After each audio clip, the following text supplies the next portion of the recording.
Cuenta la leyenda que hace más de 6 siglos el príncipe Lázar de Serbia recibió un mensaje divino justo la noche antes de enfrentarse a los turcos otomanos en una batalla.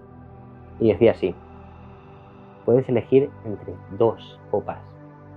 Si bebes de la primera, alcanzarás la victoria terrenal. Pero si bebes de la segunda, tendrás gloria eterna y celestial. El príncipe bebió de la segunda, y a la mañana siguiente Serbia perdería Kosovo ante los turcos otomanos, que se quedarían por la región de los Balcanes unos cuantos siglos más. Y esta leyenda, esta historia, es esencial para entender a Serbia, para entender lo mucho que le duele perder eso, y cómo Kosovo forma parte de su corazón, de la creación de su propia identidad nacional. A día de hoy sigue habiendo conflicto con este tema. La situación de Kosovo está en el limbo, sigue sin resolverse. ¿Lo reconocemos? ¿No lo reconocemos? Bueno, yo como español que ha viajado a Kosovo y ha convivido con su gente, ha recibido millones de preguntas de por qué no le reconocemos. La mayoría de la gente piensa que se debe a una similitud con los procesos independentistas que tenemos aquí a nivel nacional, Cataluña, País Vasco, pero ni mucho menos. Eso es un mito. Y hoy vengo a cazar este mito. Sí. Así que si te quedas conmigo en este vídeo, podemos ver un poco de la historia de los Balcanes, entender por qué se forma Kosovo.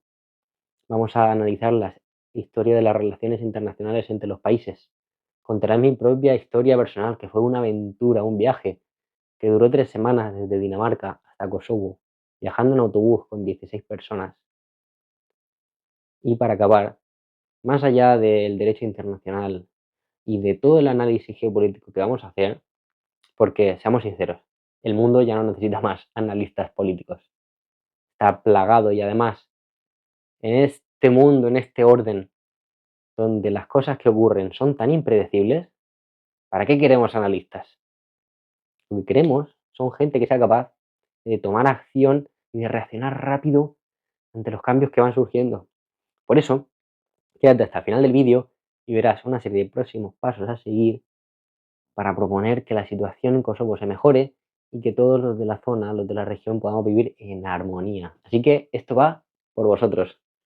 ¡Ahí ve!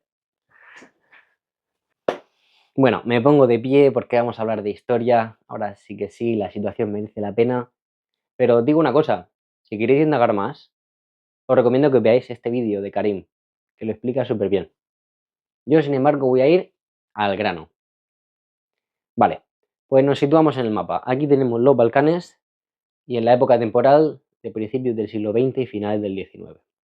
Tenemos al Imperio Austrohúngaro por arriba y al Imperio Otomano por el sur, ahí acechando. Sin embargo, los ciudadanos de los Balcanes ya estaban empezando a tener ganas de tener sus propios países, hasta que un día la situación se desestabilizó. Comenzó la Primera Guerra Mundial. Seguramente todos os acordáis, porque lo hemos estudiado en el instituto, de cómo surgió esta guerra a raíz de un asesinato en Sarajevo. Pero ¿y dónde está Sarajevo?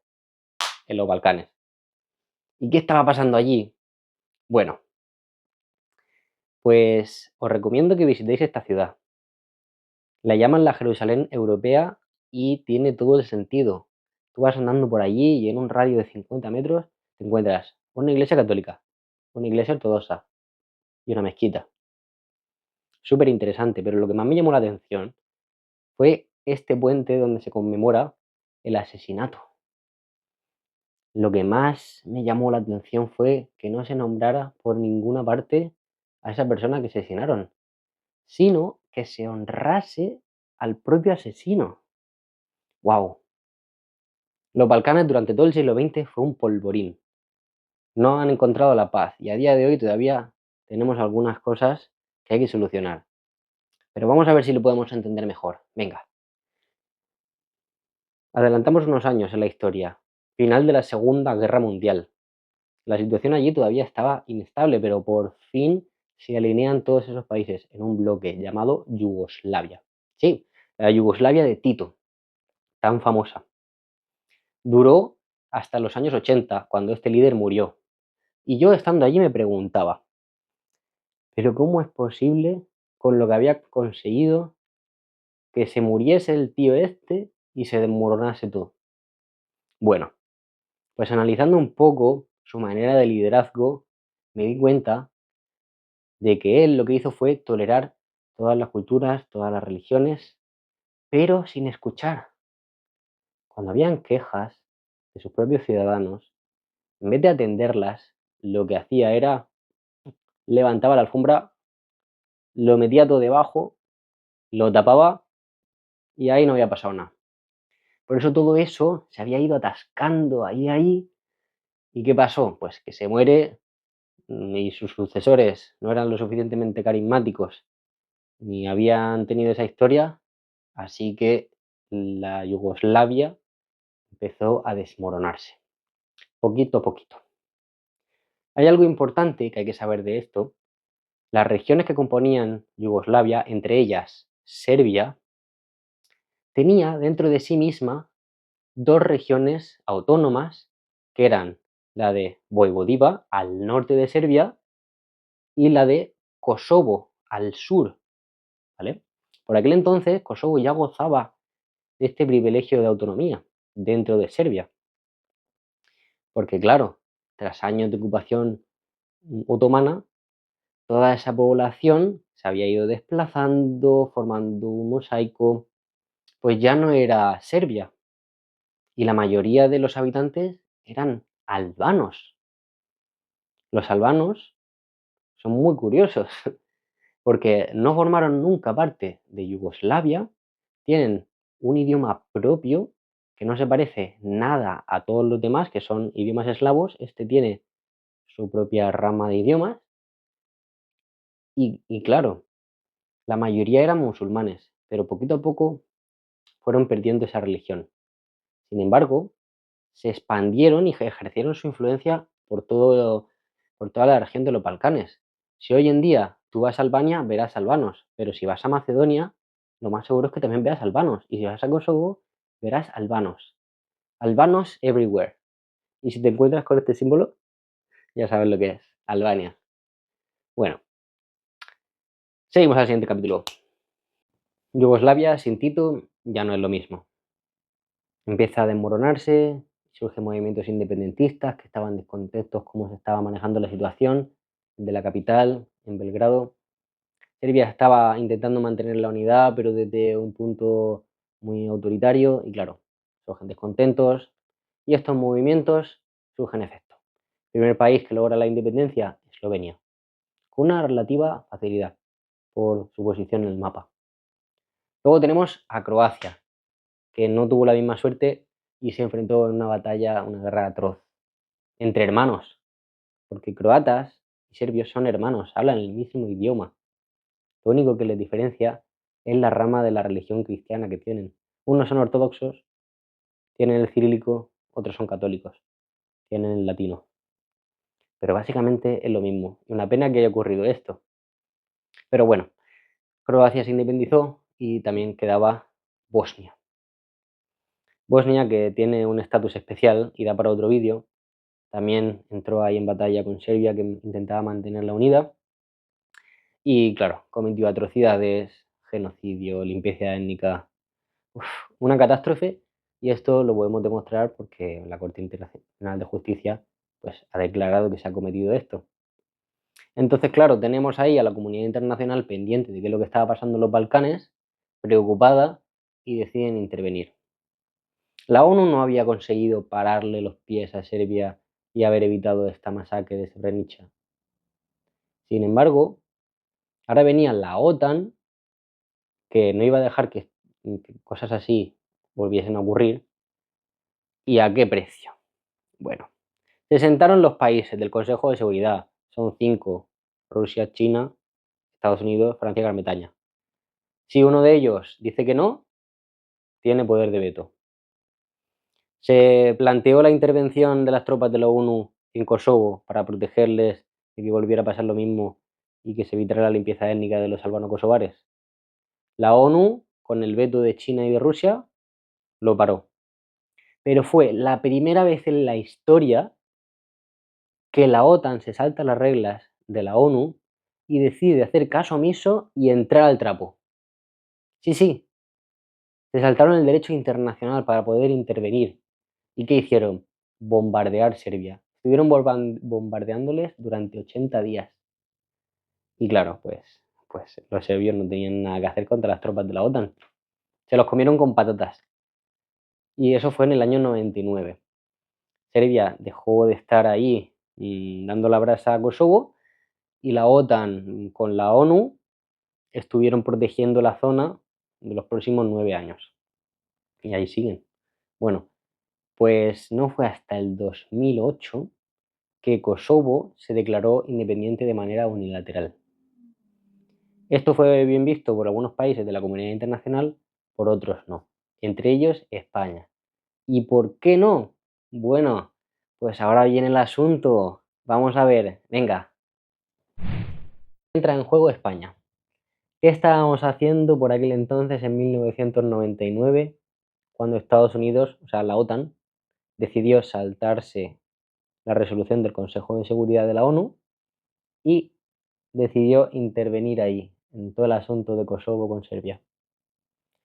Bueno, pues España estaba del lado de la OTAN, porque nosotros somos aliados de Occidente. Precisamente en ese año teníamos un presidente que se llamaba José María Aznar y estaba a favor de Estados Unidos y todo este intervencionismo. Así que le respaldamos y enviamos tropas para defender Kosovo. Pero años después, allá por el 2008, fue cuando el gobierno decidió retirarlas. Pero no era el mismo gobierno, había cambiado. Precisamente el siguiente presidente que vino, que se llama José Luis Rodríguez Zapatero, del partido opuesto, retiró las tropas por varios motivos. Primer motivo, que no se ajusta al derecho internacional. No se respetó la resolución de la ONU. Y eso es saltarse las reglas y solucionar las cosas con violencia. Entonces, bueno, argumento número uno para salirte de allí. El segundo motivo es que ya no necesitaban su defensa. Habían pasado 9 años, la situación estaba más que estable. Si tú vas a Kosovo, no hay ni rastro de serbios. Y luego ya, el tercer punto es que nosotros, en nuestra Constitución, o sea, la ley más importante de España, recogemos un principio, es que no se pueden declarar independencias de manera unilateral, sino que se necesita el consenso de todas las partes. Y eso es algo que en el caso de Kosovo no se había respetado. No se había tenido en cuenta Serbia para esta decisión. No se había tenido en cuenta la decisión de la ONU. Entonces habían tantas irregularidades que España dijo, yo me voy de aquí os quedáis. Pero claro, no estuvo exento de polémica, porque la manera en la que lo hizo, sin avisar, enfadó mucho a la OTAN y no lo recriminaron. España se quedó un poco anonadada porque tampoco entendía la cosa. Y después de eso, el presidente que vino después, del partido otra vez opuesto, siguió manteniendo la postura. O sea, parece ser que esa narrativa es la que se ha quedado España con el paso de las legislaturas, cuando en verdad yo no estoy seguro de si todos entienden lo que está pasando, porque todos lo relacionan con Cataluña, pero esto no es lo mismo, pero no es lo mismo para nada. Y claro, lo fácil es decir eso, pero lo difícil es ponerse a investigar y hallar cuáles son los motivos. A mí hay algo que me dice aquí que España, por un lado, intenta proteger que vivamos en una sociedad donde se respetan las reglas y donde no se recurra a la violencia cuando quieres proteger tus intereses. Vale, ahora todo vale. Yo te ataco, me paso por el forro tus leyes internacionales que solo tienen sentido si todos los países las cumplimos. Y bueno, pues si ese es el mundo en el que queréis vivir, bueno, España en este caso ha intentado dar el ejemplo, se le relaciona por eso con sus casos de independentismo, pero ni mucho menos. En el 2025, Kosovo participó por primera vez en un programa de Erasmus Plus. Fue algo que les cayó del cielo, porque había una universidad de Dinamarca que se dedica a organizar viajes en autobús de aprendizaje para sus alumnos, donde estos alumnos se convierten en profesores y utilizan el viaje como su escuela, el autobús como su modelo de aprendizaje. Comprimieron todo este proceso que viven los estudiantes en un año, en 4 años, y lo convirtieron en un proyecto Erasmus Plus de un mes. Yo fui uno de los afortunados en participar en esta experiencia y tengo que decir sin ninguna duda que ha sido de las más especiales que he vivido, pero no por el destino, sino por todo lo que ocurrió por el camino. Y en el autobús, que vivíamos 16 personas, era como estar en una camper grande, también habían compañeros de Kosovo, pudimos convivir con ellos. Esos ejercicios de participación de Kosovo deben de ser los esfuerzos más significativos que haya podido hacer este país, este estado, este territorio, lo que sea, en los últimos años. A través de la juventud hacen que se normalice la situación.